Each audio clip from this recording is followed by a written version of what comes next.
షడ్రక్, మిషక్, అబేద్నెగో అని ముగ్గురిని మనం దానియేలు గ్రంథం 3వ అధ్యాయంలో చూస్తాం. వారు యెరూషలేము నుంచి బందీలుగా తేబడిన యూదులు.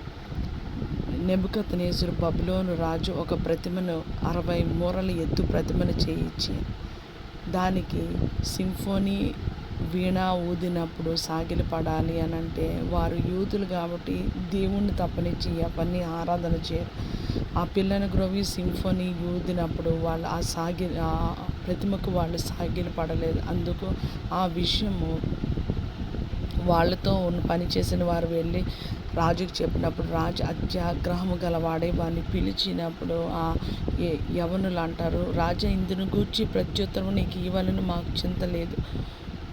రాజు అంటాడు, మిమ్మల్ని అగ్నిగుండంలో వేసేస్తానంటే ఈ అగ్నిగుండంలోంచి మమ్మల్ని రక్షించడానికి మా దేవుడు సమర్థుడు. ఒకవేళ రక్షించకపోయినను మేము నీ ప్రతిమకు సాగిలపడము అని అంటే, దేవుడు వాళ్ళని రక్షిస్తాడో లేదో వాళ్ళకి తెలియదు. అయినను వారు ముగ్గురు ప్రార్థించే స్నేహితులు కాబట్టి వారికి ఆ ధైర్యం కలిగింది. అందుకే హెబ్రీయులకు రాసిన పత్రిక 10వ అధ్యాయం 24వ వచనంలో కొందరు మానుకొనుచున్నట్టు సమాజంగా కూడటం మానక అనున్నది. అంటే ఒకరి సాక్ష్యం బట్టి ఇంకొకరు బలపరచబడడం, ఒకరి విశ్వాసం బట్టి ఇంకొకరు విశ్వాసంలో పురికొల్పబడడం. అందుకే ప్రసంగి గ్రంథం 4వ అధ్యాయం 9, 12 వచనాల్లో ఏమున్నదండి, ఒకరు పడిపోయినప్పుడు ఇంకొకరు లేవనెత్తడానికి. ఎందుకంటే 2 are better than 1 అని.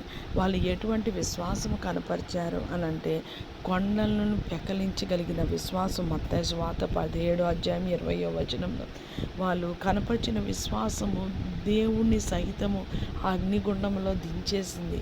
వాళ్ళు బంధింపబడి వేసినప్పుడు తండ్రి అయిన దేవుడు అక్కడికి వచ్చినప్పుడు వాళ్ళు ఆ బంధకాలు ఊడిపోయి ఆ బంధకాల్లో తిరుగుతున్నారు. మనం ఎటువంటి బంధకాల్లో యేసయ్య దగ్గరికి వచ్చినా మన మీదకి ఆయన దగ్గరికి వస్తే మన మీదకి ఆయన అభిషేకము వచ్చి మనం ఎటువంటి బంధకాలనైనా విరగొడుతుంది. ఒకవేళ చెప్పుకోగలిగినదైనా చెప్పుకోలేకపోయినదైనా ఎటువంటి బంధకాలతో నువ్వు సతమతం అయ్యి బాధపడి కలత చెందుతున్నావు, యేసయ్య దగ్గరికి వస్తే నీ బంధకాలన్నీ ఆయన బ్రేక్ చేయడానికి శక్తి గలవాడు.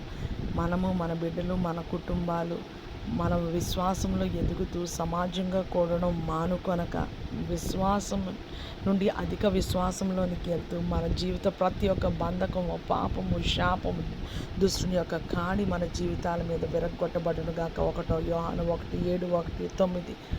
దేవుని కృప మనకు తోడై ఉండును గాక. షాలోమ్.